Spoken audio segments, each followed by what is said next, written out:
Sekarang kita masuk pembahasan tentang pasar makro, supaya kita bisa memahami secara lebih dalam, terutama nanti kita kaitkan dengan bagaimana yang disebut kondisi ekonomi makro itu sehat, dan bagaimana yang disebut kondisi ekonomi makro itu kena penyakit, sehingga harus disembuhkan. Nah, kita sekarang dalam posisi masih melihat anatomi tubuh ekonomi, anatomi tubuh ekonomi makro. Untuk lebih mudahnya, pakar-pakar ekonomi konvensional itu membantu kita membaca pasar ekonomi makro. Nah, pasar ekonomi makro itu eh, terbagi menjadi 4. Itu yang membedakan dengan mikro. Kalau mikro itu mungkin hanya, yang paling penting itu hanya satu pasar, yaitu pasar barang dan jasa, yaitu titik temu antara permintaan barang yang ada di pasar dan jumlah barang yang ditawarkan. Nah, untuk ekonomi makro itu ternyata pasarnya ada 4 ya. Jadi agar kebijakan ekonomi makro itu dapat berjalan secara efektif dan efisien, maka perlu pemahaman tentang pasar ekonomi makro. Jadi pasar dalam ekonomi makro itu dibagi 4. Yang pertama adalah pasar barang, kemudian yang kedua adalah pasar uang, yang ketiga adalah pasar tenaga kerja, dan yang keempat adalah pasar luar negeri. Ini yang membuat ilmu ekonomi makro memang lebih kompleks, lebih rumit, lebih susah difahami. Kenapa? Karena pasarnya aja ada 4. Nah, kalau kita tidak memahami keempat-empatnya, maka di dalam analisis makronya nanti akan meleset. Jadi diharapkan agar kita akurat, kita harus melihat satu-satu dulu.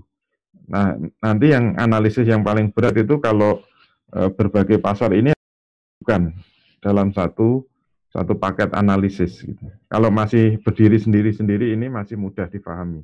Tapi kalau nanti harus digabungkan, misalnya menggabungkan antara pasar barang dan pasar uang, ini menjadi lebih kompleks.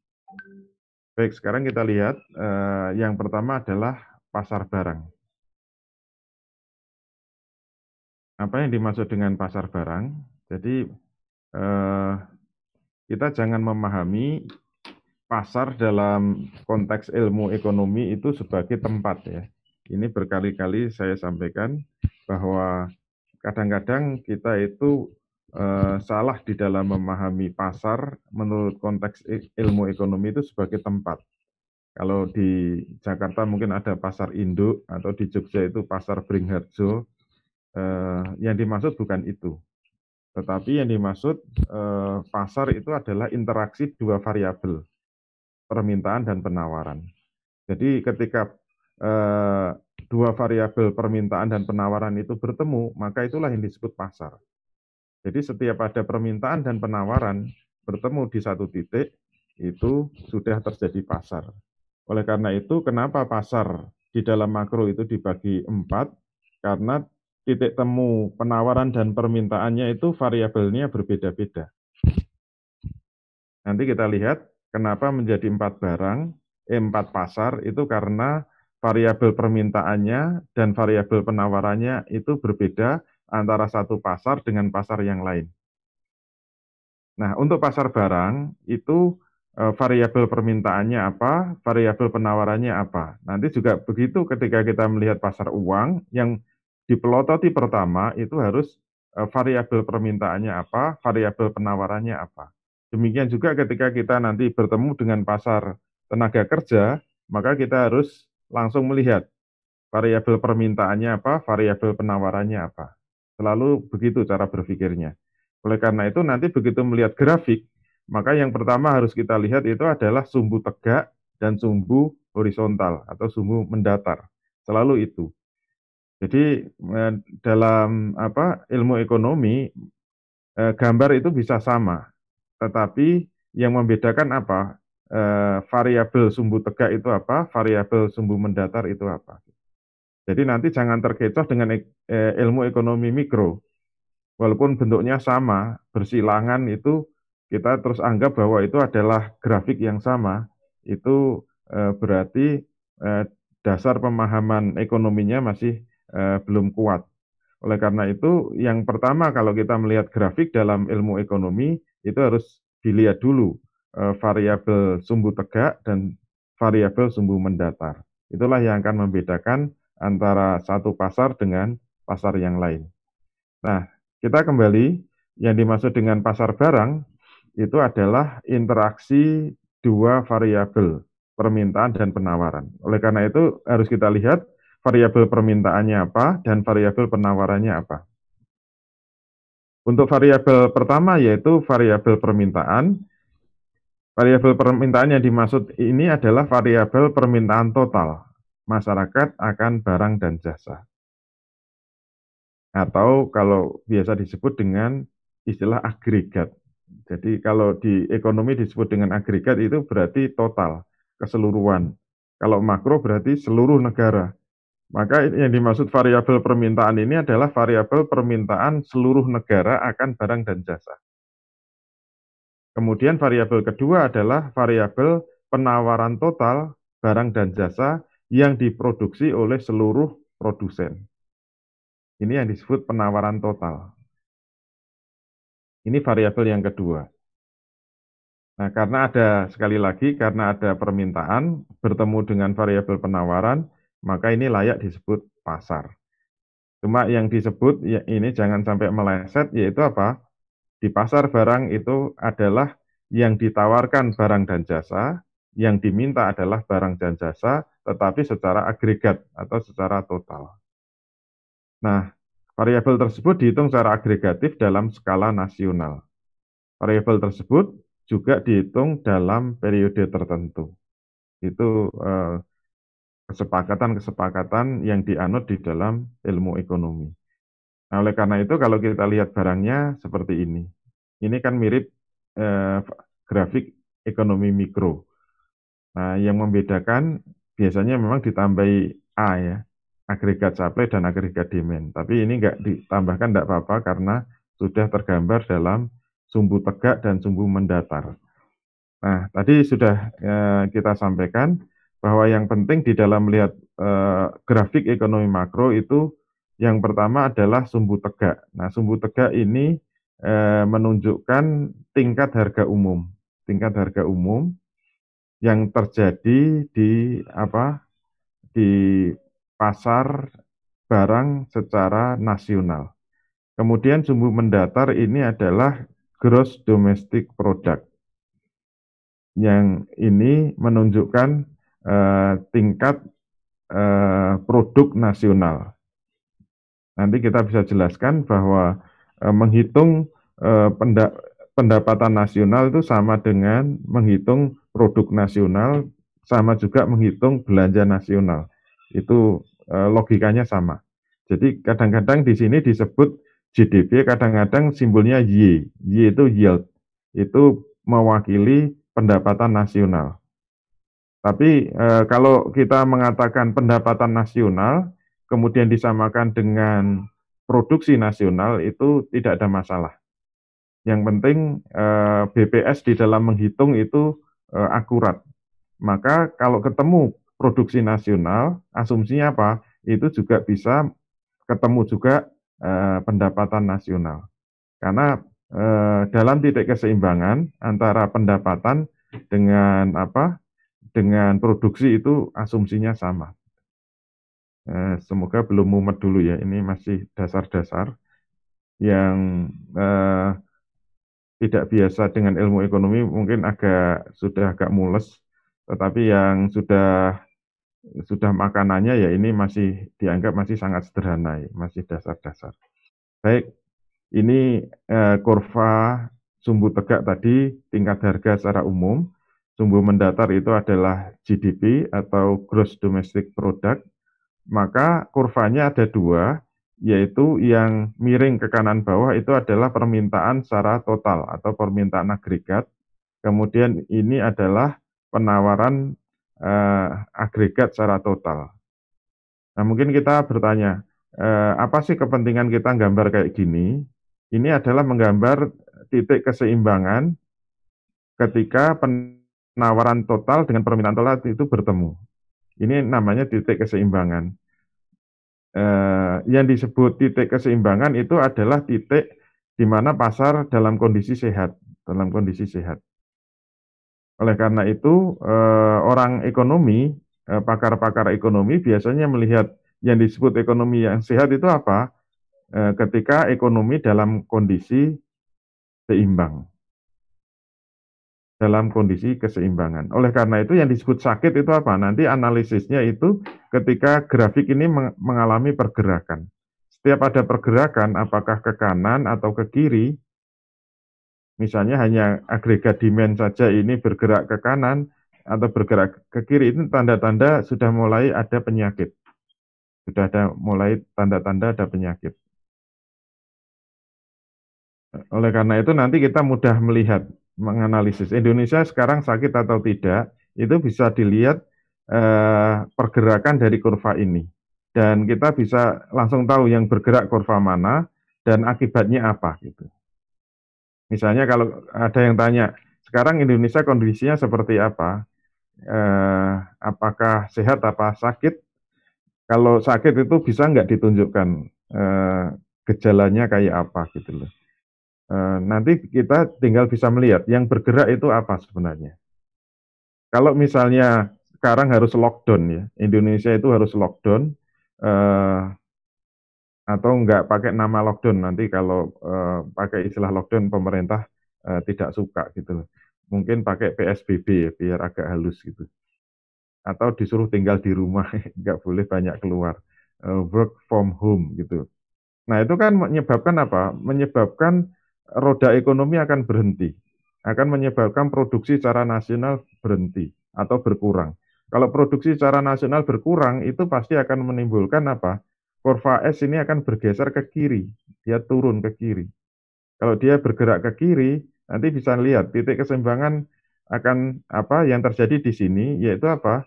Kalau kita tarik turun ke bawah, ini pendapatan nasional turun. Dan tarik ke kiri ini akan menyebabkan harga-harga itu naik. Misalnya begitu ya. Jadi ini hanya contoh sederhana saja. Baik, kita masih bicara dasar-dasar. Nah, fungsi mengetahui pasar barang, tadi sudah kita singgung contohnya. Yaitu untuk mengetahui apa saja yang terjadi pada tingkat harga umum dari barang dan jasa yang dicerminkan dengan indeks harga. Jadi kenapa harga-harga itu bisa mengalami inflasi, bisa naik. Kenapa harga-harga itu bisa mengalami deflasi atau mengalami penurunan. Itu bisa dilihat dari pasar barang ini.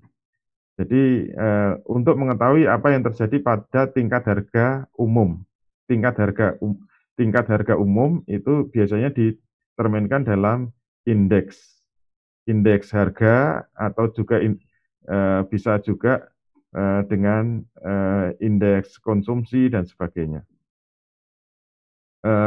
Tetapi memang kadang-kadang dikelompokkan dengan kelompok barang dan jasa tertentu. Misalnya kelompok sembako atau nanti kelompok properti, kelompok harga-harga di bidang apa? Di bidang jasa, di bidang apa? Di bidang pertanian dan sebagainya. Kemudian juga ingin melihat kuantitas total dari barang dan jasa yang dipasarkan yang dinyatakan dengan GDP, yaitu nilai total dari semua produk akhir dari semua negara, dari suatu negara. Jadi itu yang disebut sumbu mendatar, kuantitas total, keseluruhan produksi yang bisa dihasilkan oleh negara itu. Nah, yang disebut sehat, saya ulangi tadi, yang disebut sehat, kalau rakyat Indonesia itu menghasilkan barang-barang, barang apa saja secara total, kemudian semua barangnya itu terserap, maksudnya dibeli oleh oleh rakyat yang lain. Jadi yang kemarin sudah kita singgung, ada yang disebut rumah tangga perusahaan, ada rumah tangga saja gitu loh. Jadi yang disebut sehat itu ketika semua barang yang dihasilkan itu bisa dibeli semua. Itu namanya titik keseimbangan. Oleh karena itu yang disebut sakit itu apa? Kalau kita sudah memproduksi barang, sudah banyak yang barang kita produksi, tetapi tidak ada yang membeli, atau yang laku hanya sebagian. Ini berarti ekonomi dalam keadaan tidak seimbang. Kalau ekonomi dalam keadaan tidak seimbang, itu pasti akan menimbulkan penyakit. Dan biasanya kalau agregat supply atau penawaran agregat itu lebih banyak daripada permintaan agregat, itu pasti akan menyebabkan apa? Nanti akan menyebabkan ekonomi itu akan melambat, ekonomi itu akan menurun, ekonomi itu akan lesu. Kenapa? Kalau barang yang dihasilkan pabrik-pabrik tidak ada yang tidak terbeli, pasti pendapatannya menurun, pendapatan pabrik itu. Kalau menurun, kemampuan menggaji buruhnya itu akan menurun. Kalau itu terus-menerus terjadi, pasti akan terjadi PHK gitu. Pasti akan terjadi pemutusan hubungan kerja. Pemutusan hubungan kerja itu akan mengakibatkan pendapatan para buruh tadi turun, sehingga daya belinya turun. Kalau daya beli turun, itu semakin membuat barang semakin banyak yang tidak terbeli. Dan itu nanti menyebabkan PHK, kemudian daya beli turun, menyebabkan barang semakin tidak terbeli lagi. Itu yang disebut resesi ekonomi. Jadi sudah mulai melambat, ekonomi mengalami penurunan, dan itulah yang membahayakan ekonomi. Karena apa? Sudah terjadi penyakit. Sudah kena penyakit, yaitu apa? Tingginya angka pengangguran. Kemarin sudah kita sebutkan penyakit ekonomi 3 ya, yang penting itu memang 2 yang akan dipelototi terus. Yang pertama, kalau pengangguran tinggi atau inflasi tinggi, ini disebut penyakit yang mematikan. Inflasi tinggi atau pengangguran tinggi, ini membahayakan. Nah, contoh tadi itu adalah contoh kalau sampai pengangguran sampai tinggi, ini terus ekonomi akan mengalami akan ngedrop terus gitu, akan turun terus. Itulah yang disebut kita memasuki masa resesi. Mempelajari pasar barang berarti nanti kita akan bisa mengetahui tinggi rendahnya tingkat inflasi, pergerakan harga-harga secara umum. Kemudian yang kedua, kita juga bisa mengetahui naik turunnya GDP, gerak produksi total. Jadi kalau kemarin mungkin dari Biro Pusat Statistik, namanya masih Biro apa sudah berubah ya, saya kurang update, BPS gitu aja, saya sebut BPS, mungkin sudah mengumumkan bahwa Indonesia mengalami kontraksi ekonominya. Maknanya apa? Pertumbuhan ekonominya menurun sampai minus 5, sekitar 5, gitu. Itu menunjukkan apa? GDP itu turun. Nah, kita tahu dari mana? Ya nanti tahu dari grafik pasar barang ini.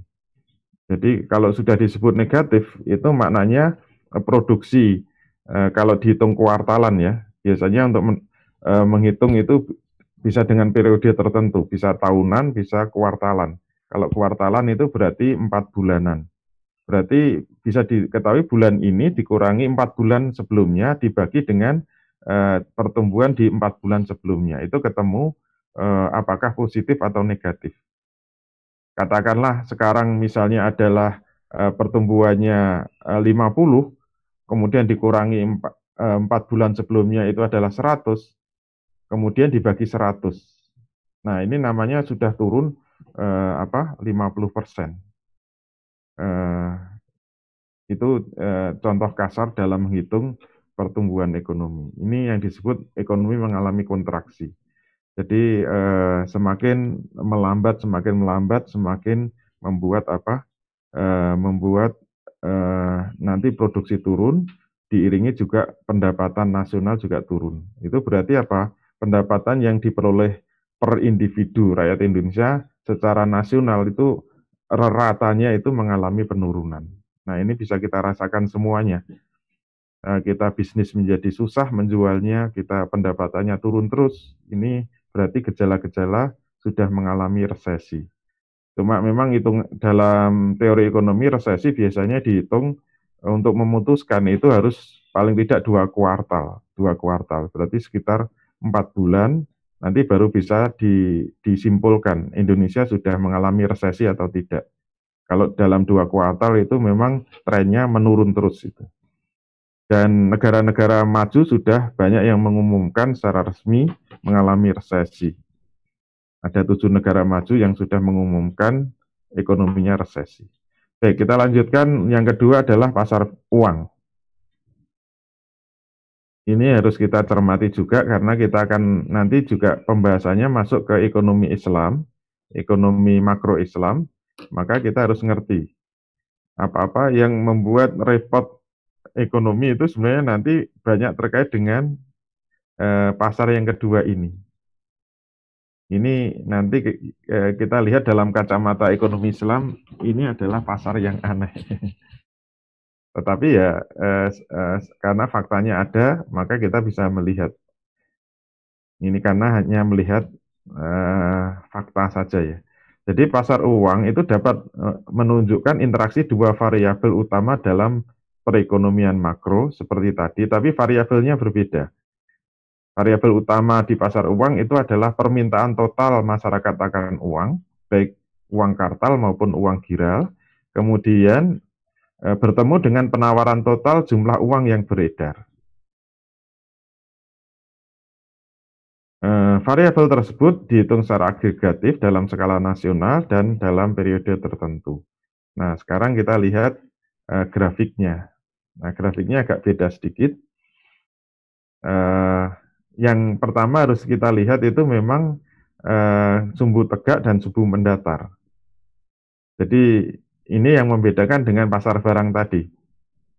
Sumbu tegak itu adalah tingkat bunga dan sumbu mendatar adalah jumlah uang yang beredar, jumlah uang yang beredar.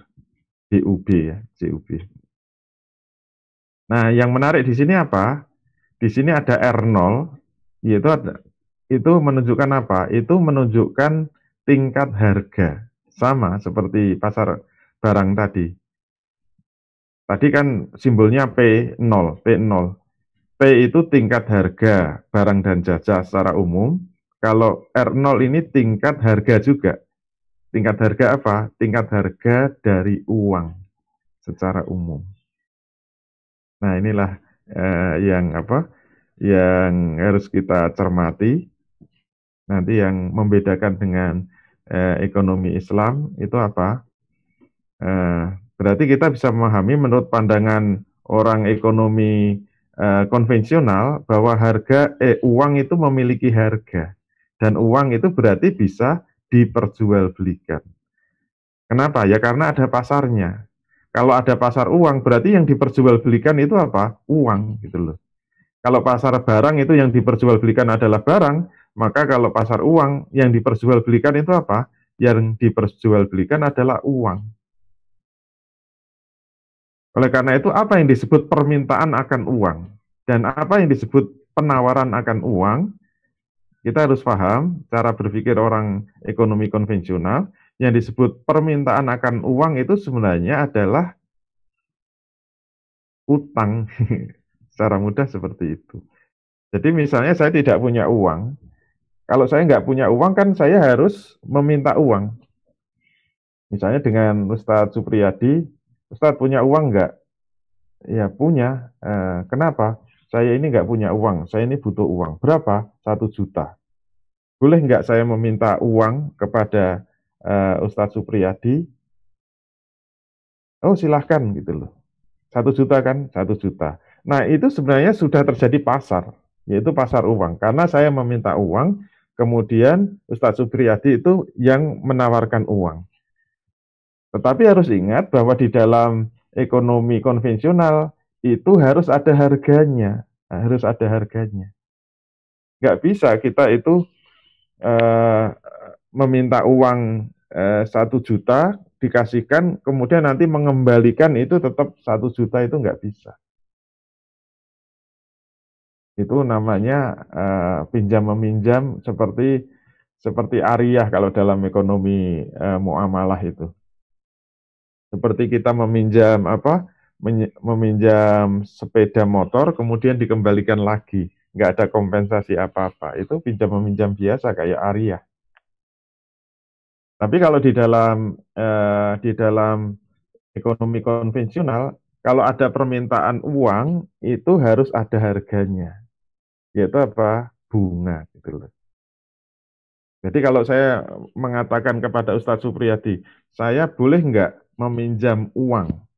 Jadi transaksi di dalam pasar uang itu apa? Pinjam meminjam atau utang piutang. Bolehkah saya meminjam uang 1 juta? Maka dia boleh. Harganya berapa? Harganya ditentukan dalam persen. 10% harganya. Berarti maksudnya apa? Bunganya 10%. Jadi nanti kalau mengembalikan itu harus 1.100.000. 100.000 itu apa? Itu harga dari barang. Harga dari uang yang ditransaksikan. Di mana? Di pasar uang.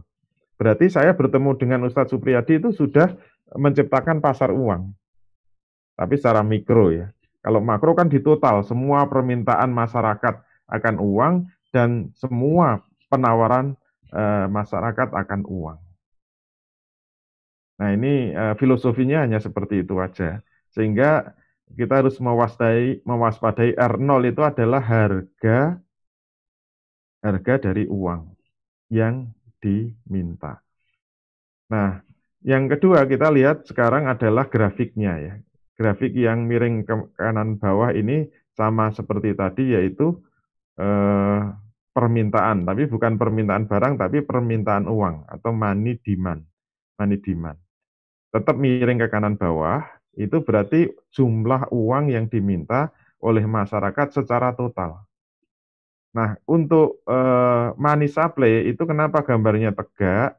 Ini kalau di ekonomi mikro biasanya sudah dijelaskan. Ini berarti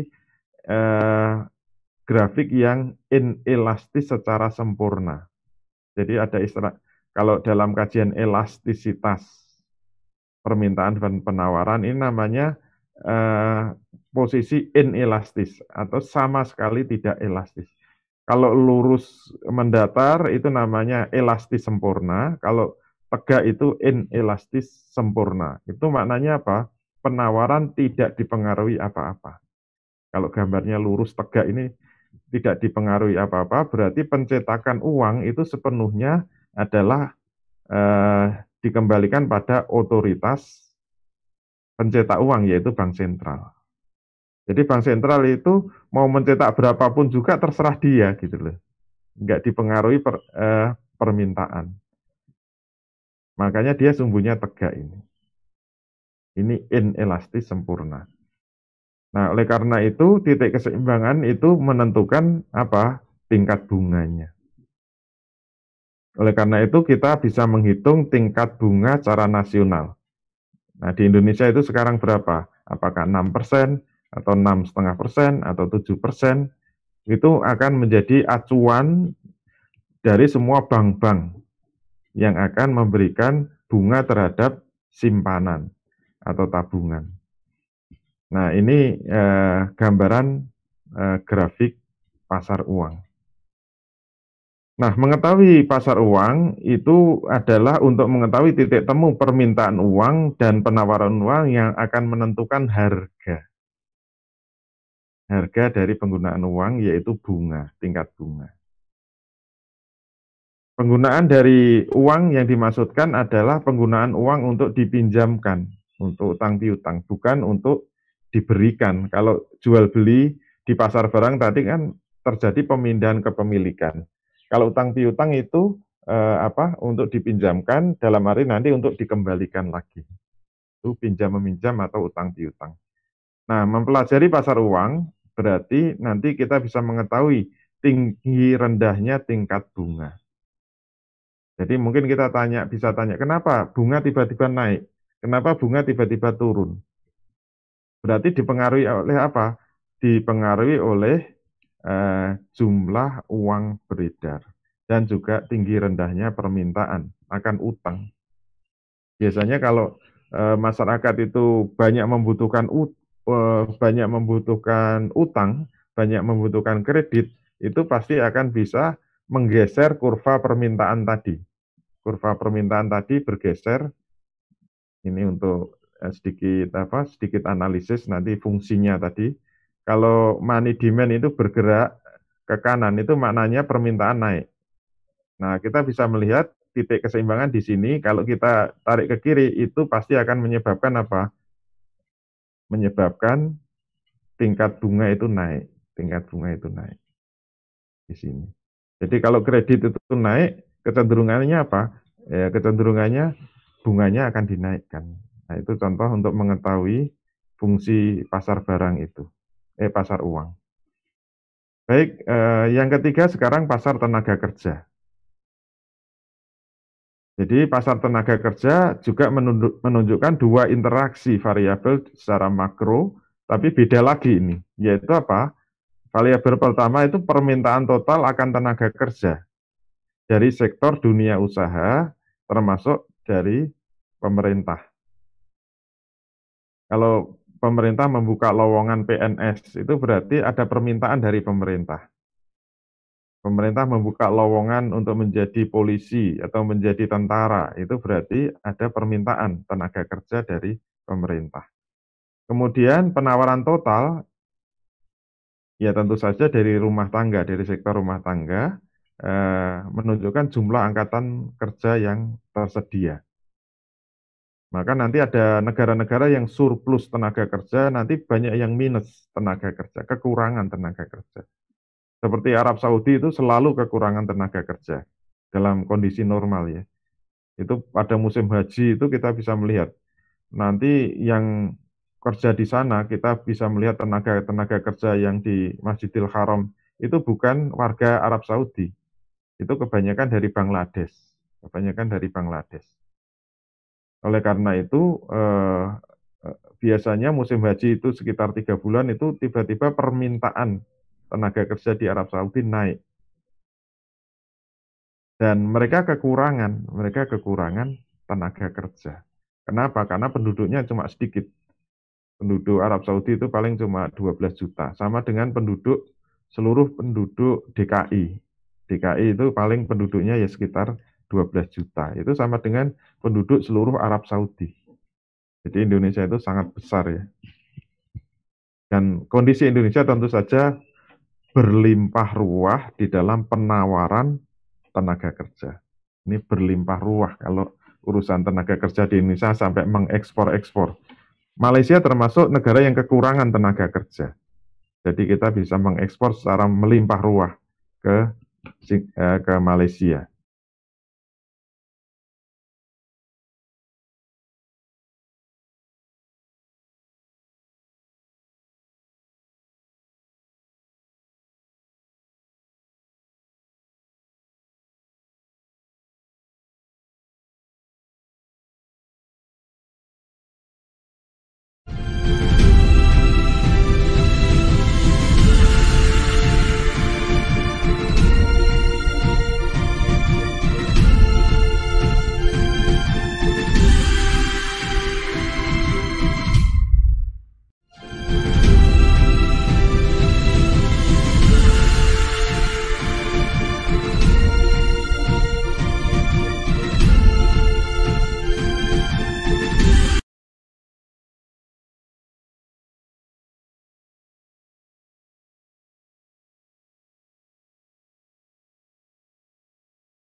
Halo, Assalamualaikum.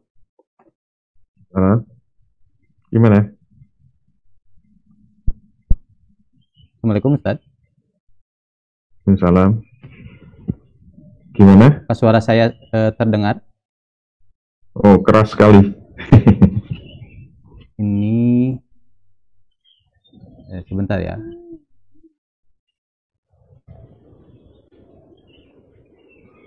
Jelas kalau suaranya Ustaz Supri jelas. Nggak tahu suara saya. Baik ya. Tes 1, 2, 3.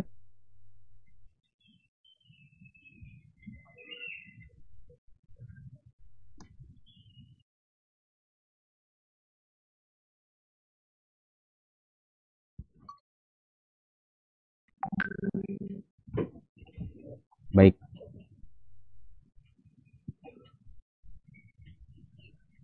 Sebentar, mohon maaf. Di sini ada gangguan di studio, sebetulnya ada gangguan di studio, suaranya kurang jelas. Cek 1, 2, 3. Ya,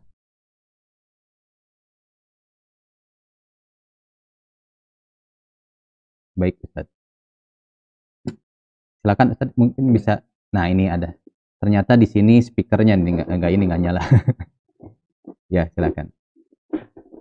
Boleh, silakan dimulai Ustaz. Dilanjutkan kembali. Ini tadi ada gangguan di sini, di studio 1. Silakan kita kembalikan lagi ke studio 2. Silakan. Baik, terima kasih dari studio 1 kita terima. Kita sudah sampai ke grafik pasar tenaga kerja. Jadi kita lanjutkan.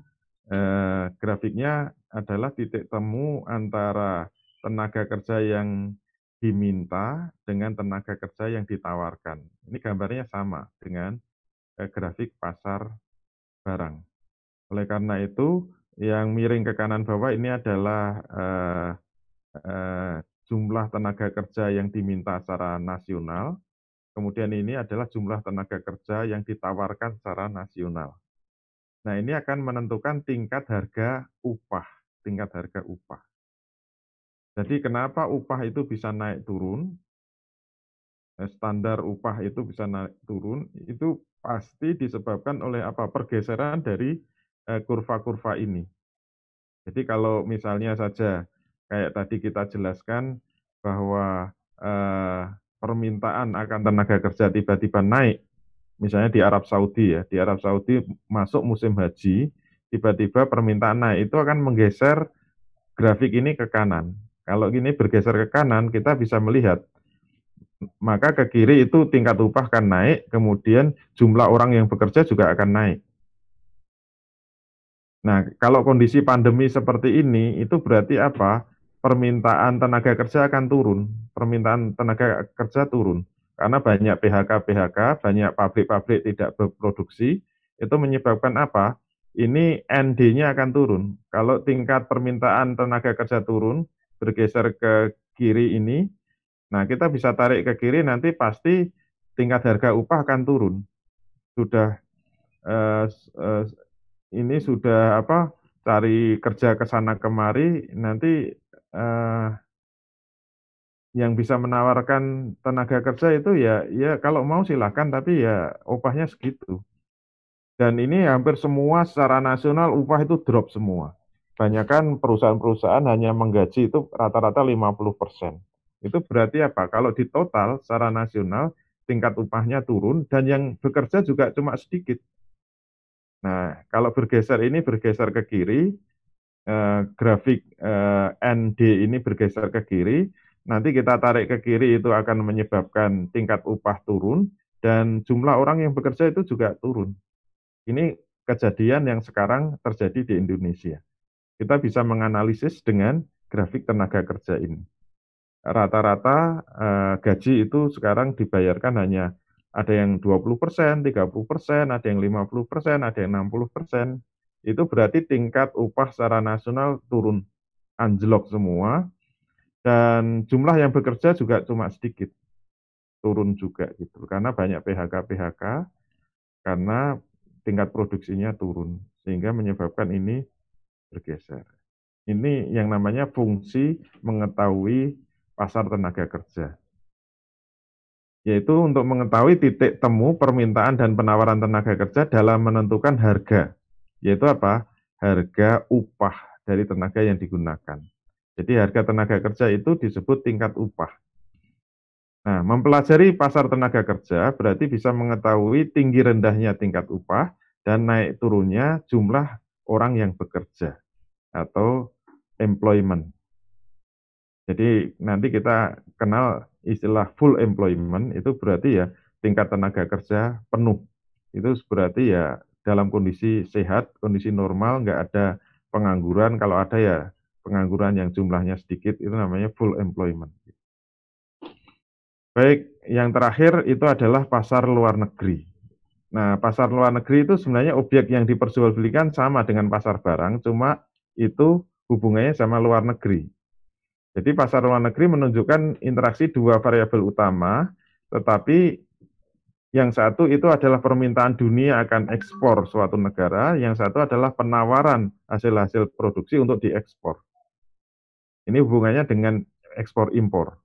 Dan itu juga dihitung secara nasional dalam periode tertentu. Nah, oleh karena itu grafiknya sebenarnya sama dengan kurva barang. Pasar barang dan jasa yang pertama tadi grafiknya sama, cuma kita pecah jadi dua. Jadi untuk melihat yang satu itu adalah impor, yang satu adalah ekspor, yaitu titik keseimbangan. Ini jumlah barang yang diminta, I itu berarti impor. Kalau ini adalah jumlah barang, I berarti jumlah barang yang diimpor. Ini titik keseimbangan antara jumlah impor yang diminta dan jumlah impor yang ditawarkan dari luar negeri. Kalau ekspor itu nanti sebaliknya. Ini adalah jumlah ekspor yang diminta dan ini adalah jumlah ekspor yang ditawarkan.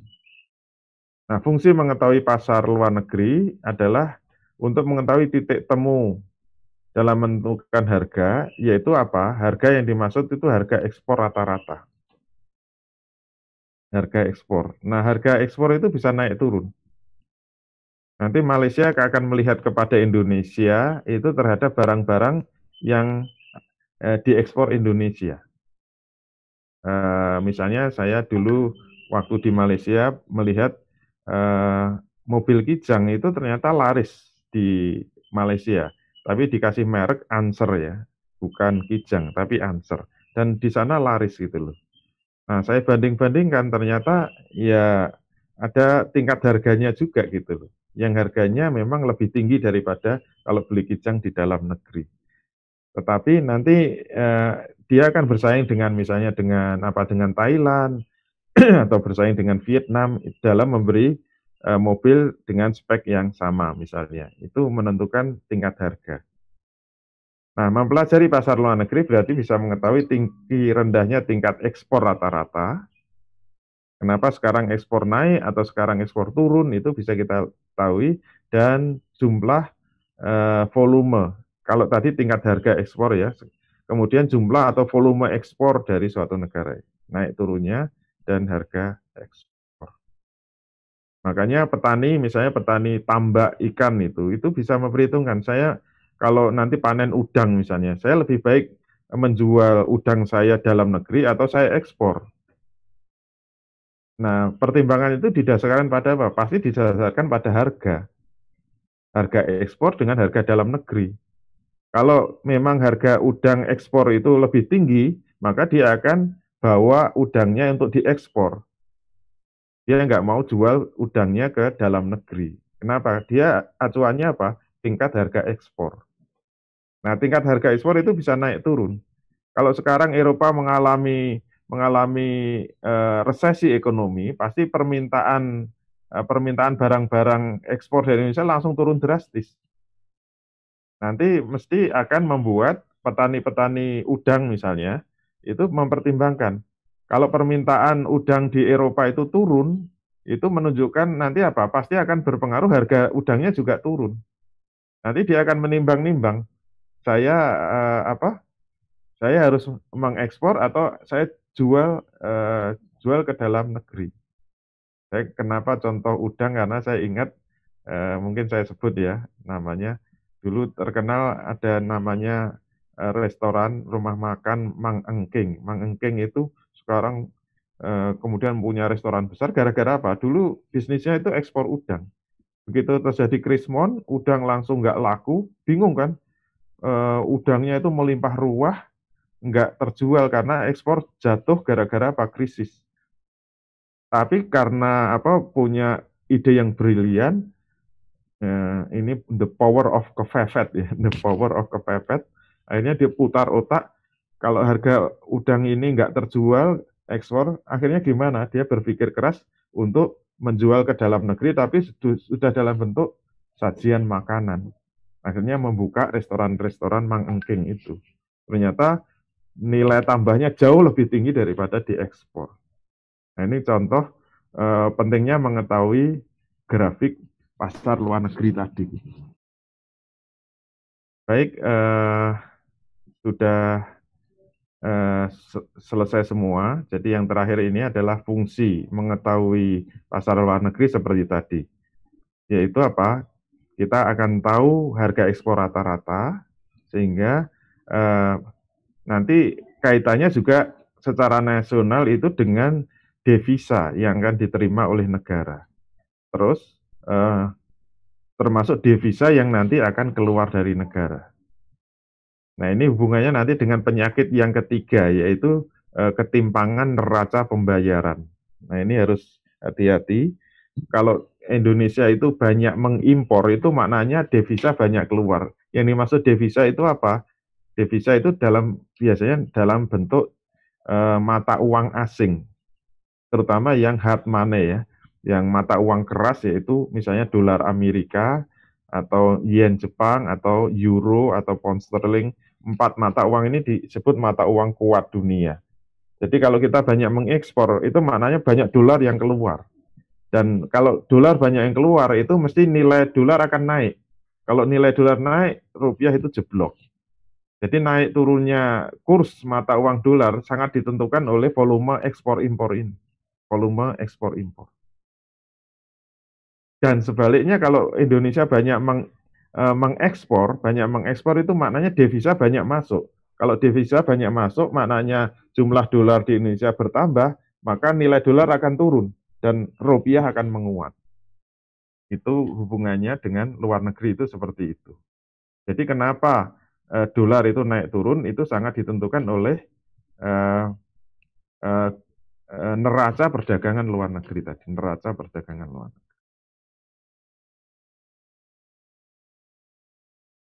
Nah, itu sudah kita jelaskan tadi. Jika ekspor dan impor digabungkan, maka akan didapatkan informasi tentang neraca perdagangan, yaitu penerimaan devisa ekspor dikurangi dengan pengeluaran devisa untuk impor. Neraca itu kan timbangan, jadi langsung total devisa ekspor dan total devisa impor. Kemudian neraca pembayaran untuk mengetahui aliran keluar masuknya modal. Jadi kalau disebut neraca perdagangan itu melihat devisa ekspor dan impor, kalau neraca pembayaran itu untuk mengetahui aliran keluar masuknya modal. Kalau yang ketiga itu untuk mengetahui dasar pertukaran luar negeri atau terms of trade, yaitu harga rata-rata ekspor kita dibagi dengan harga rata-rata impor kita. Dan yang keempat adalah untuk mengetahui cadangan devisa, yaitu persediaan devisa yang kita miliki pada awal tahun ditambah dengan saldo neraca pembayaran. Itu namanya transaksi berjalan itu. Baik, semua yang kita jelaskan tadi kalau diringkas itu seperti ini. Ini hanya ringkasan saja skemanya. 4 pasar, perilaku yang akan dipelajari, dan angka statistik yang diamati. Itu seperti ini, nanti bisa dilihat. Dan bagaimana selanjutnya, jangan kemana-mana, tetap bersama kami.